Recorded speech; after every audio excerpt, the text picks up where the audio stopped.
முற்காலத்திலே நலாயினி என்று ஒரு பெண் இருந்தாள். அழகானவள், ஒரு அரசனுடைய குமாரி. அந்த நலாயினியை மௌத்கல்யர் என்கின்ற ஒரு ரிஷி பார்த்தார். அவளுடைய அழகிலே மயங்கினார்.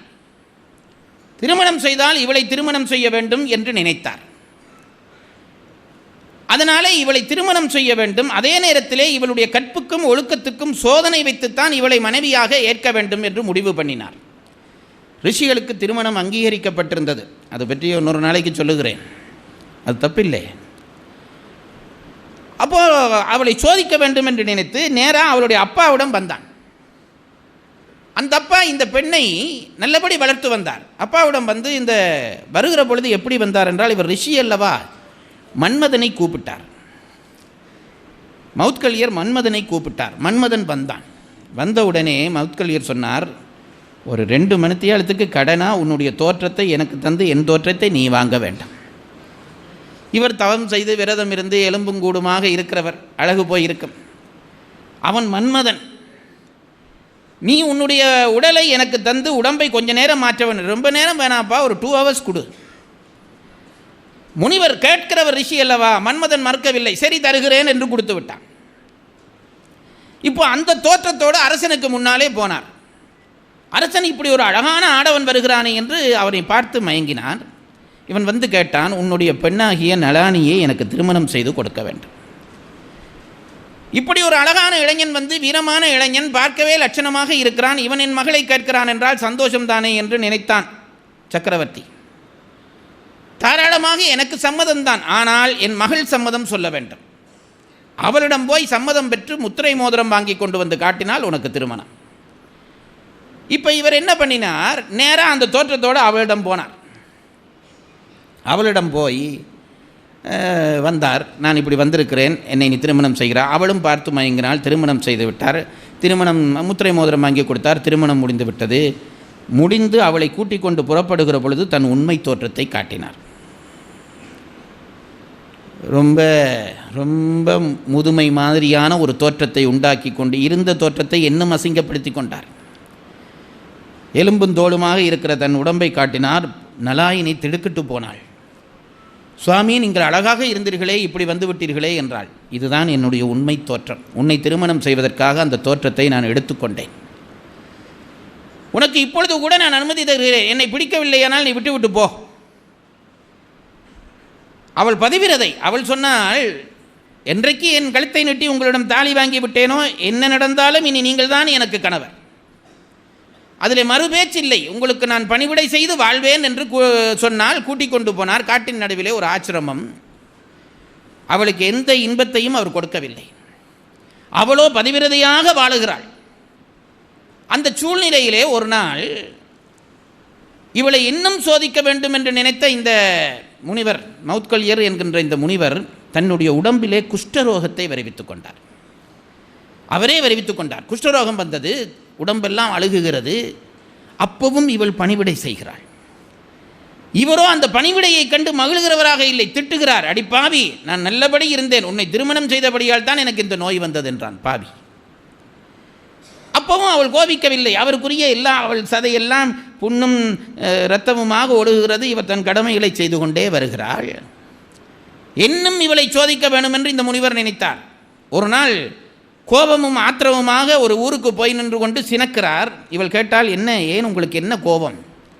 உன்னாலே என் வாழ்க்கையே போயிற்றே, என் உடம்பு போயிற்றே, எங்கும் நான் போக முடியாதலாகிவிட்டேனே. சுவாமி, உங்களுக்கு ஏதாவது ஆக வேண்டுமானால் சொல்லுங்கள், நான் உங்கள் கண்ணுக்கு கண்ணாக கைக்கு கையாக இருந்து செய்வேன். அப்போ இவர் சொன்னார், இந்த ஊரில் வருகிற பொழுது ஒரு பரத்தையை பார்த்தேன், ஒரு தாசி பெண்ணை பார்த்தேன். அவளை அடைய வேண்டும் என்று என் மனம் விரும்புகிறது. ஆனால் நான் எப்படி அவளிடம் போவேன், கேட்பேன், எனக்கு அவளை எப்படி உடன்படுவாள்? உன்னாலே அது முடியாது, போ என்றார். சுவாமி, அப்படி சொல்லாதீர்கள், நீங்கள் விரும்புகிற இன்பத்தை நான் அவளிடம் பெற்றுத் தருவேன் என்று இவள் வந்தாள். இவரோ தொழுநோயாளி, அவள் பரத்தை. வந்து ஒரு திட்டம் போடுகிறாள். எப்படி? ஏனென்றால் அவள் பரத்தை யாரையும் சேருவாள் என்று இவருக்கு தெரியும். விக்ரமாதித்தன் ஒரு முறை ஊர்வலம் போகிறான். விக்ரமாதித்தன் கதை தெரியுமல்லவா உங்களுக்கு? விக்ரமாதித்தன் ஒரு முறை அவனுடைய பட்டி என்கின்ற மந்திரியோடு ஊர்வலம் போகிறான். ஒரு பரத்தையர் வீதி வழியாக அந்த அரச ஊர்வலம் போனது. அந்த போகிற பொழுது பார்த்தால் ஒருத்தி தொழுநோயோடு ஒருத்தி நிற்கிறாள்.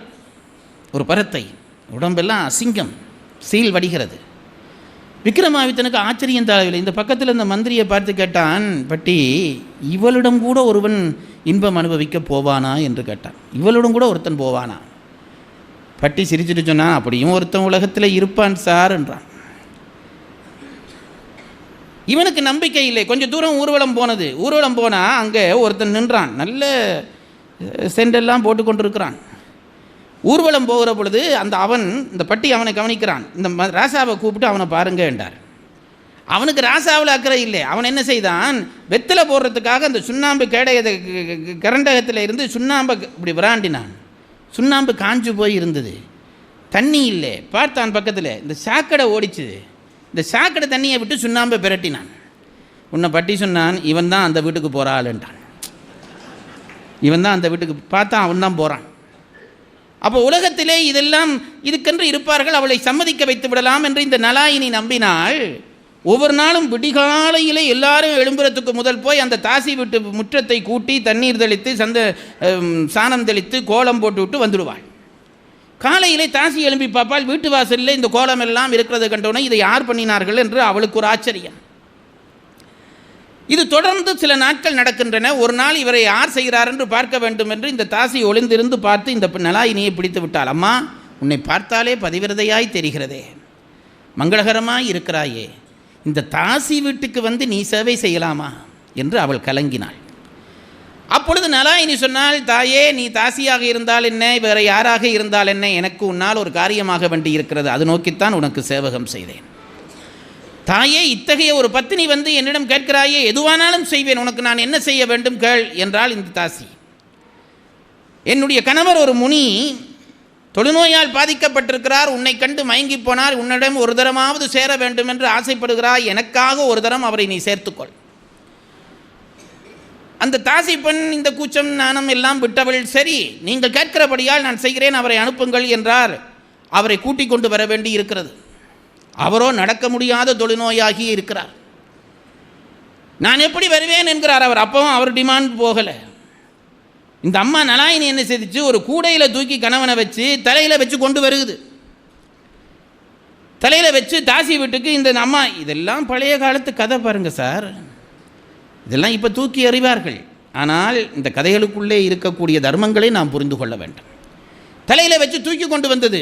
அங்கே மாண்டவியர் என்று ஒரு முனிவர், அவரை பற்றி நான் போன வருஷம் சொல்லியிருக்கிறேன், கழுவேற்றி வச்சிருந்தார்கள். கழுவேத்தல் என்றால் என்ன தெரியுமா, ஒரு இரும்பு கம்பியை வச்சு ஒரு ஆளை அதில் அமர்த்தி விடுறது, அந்த காலத்து தண்டனையில் ஒன்று.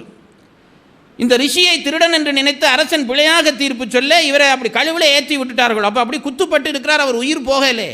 இருட்டு நேரம் அல்லவா, இந்த பெண் கூடையை தூக்கி கொண்டு வருகிற பொழுது அவர் இருக்கிறது தெரியாமல் பக்கமாக வந்துவிட்டாள். கூட தட்டிட்டு அவர்களே, அவருக்கு கழுவில் ஏற்றிருந்தவருக்கு எவ்வளவு வேதனையாக இருந்திருக்கும். அவர் உடனே சபித்தார், இந்த பாவி சூரியன் உதிப்பதற்கு முன்பாக இறந்து போகட்டும் என்றார். இந்த அம்மாவுக்கு சோதனைக்கு மேலே சோதனை. கொண்டு போய் அவரை இறக்கினார் அந்த தாசி வீட்டிலே. இறக்கிட்டு சூரியனை பார்த்து சொன்னால், நான் பதிவிரதை என்பது உண்மையானால் சூரியனே நீ உதிக்கக்கூடாது என்றாள். எல்லாம் கொஞ்சம் மிகையாக உங்களுக்கே கொஞ்சம் ஓவராக தெரியலையா? நான் ஒன்று சொல்லுகிறேன் பாருங்கள், நீங்கள் இதை நம்பினா நம்புங்கள், நம்பாவிட்டால் விடுங்கள். ஒரு பெண் உணர்வுகளை கூர்மையாக்கி ஒருமைப்படுத்தி விட்டாள் என்றால் பஞ்சபூதங்களும் அவளுக்கு ஆட்படும். பஞ்சபூதங்களும் ஆட்படும். திருவள்ளுவன் பொய் சொல்லுவானா சார்? திருவள்ளுவன் பொய் சொல்லுவானா? பெய்யென பெய்யும் மழை என்றார். தெய்வம் தொழால் கொழுநர் தொழுதலுவால் பெய்யென பெய்யும் மழை. ஒருத்தர் சொன்னால் சந்தேகப்படலாம். கம்பன் என்ன தெரியுமா சொன்னான்? அக்கினியை பார்த்து ஆஞ்சநேயரை சுடாதே என்றால் சீதை, அக்கினி சுடவில்லை. கண்ணகி மதுரையை எரி என்றால் மதுரையை எரித்தது தீ. அதிலிருந்து நமக்கு என்ன தெரிகிறது? எல்லா பெரியவர்களும் சொல்லுகிறார்கள். இந்த காலத்து பெரியவர்கள் மாதிரி அவர்கள் இல்லை. சந்தர்ப்பத்துக்கு ஏற்ற மாதிரி இப்போ நாம் டூப்பு விடுற மாதிரி விடுறாக்கள் இல்லை. சத்தியத்தை மட்டும் பேசியவர்கள், பெரும்புலவர்கள். எல்லாரும் சொல்லுகிறார்கள், ஒரு ஒழுக்கம் உள்ள பெண்ணுக்கு பஞ்சபூதம் ஆட்படும் என்று. அது ஆட்பட்டதற்கான இன்னொரு செய்தி தான் இது. இதை நாம் ஏற்றுக்கொள்வது இல்லை. ஏனென்னா நம்ம வீட்டில் சோதிக்க வேண்டி வந்துடுமேன்று பயம். ஏதோ ஒரு சினிமாவில் இந்த பாக்கியராஜா அப்படி பண்ணுவார். கற்புக்கரசி பேர் சொல்லுண்டோன்னே அவன் கண்ணகி சீதை எண்ணுவான். அந்த வீட்டம்மா எல்லாம் பூரி கட்டையால் அடியாக போடும், ஏன் நானெல்லாம் உனக்கு கற்புக்கரசி இல்லையான்று. அதே மாதிரித்தான் இந்த பெண்ணினுடைய ஒழுக்கத்தின் காரணமாக சூரியன் உதிக்காமல் விட்டது. பிறகு தேவர்கள் எல்லாம் வந்து கெஞ்சி, உன் கணவனுக்கு ஒன்றுமாகாது, நாங்கள் உறுதி தருகிறோம், அவளை சூரியனை உதிக்க பண்ணுகின்ற பிறகு சூரியன் உதித்தானா. அப்படிப்பட்ட அந்த பெண்ணை சோதித்து சோதித்து சோதித்து சோதனையின் முடிவிலே இவள் உத்தமி என்பதை உணர்ந்து உலகத்துக்கும் உணர்த்தி, பிறகு இந்த முனிவர் மன்மதன் போன்ற வேடம் எடுத்து, பெண்ணே இனி நாம் இன்பமாக வாழலாம் என்றார்.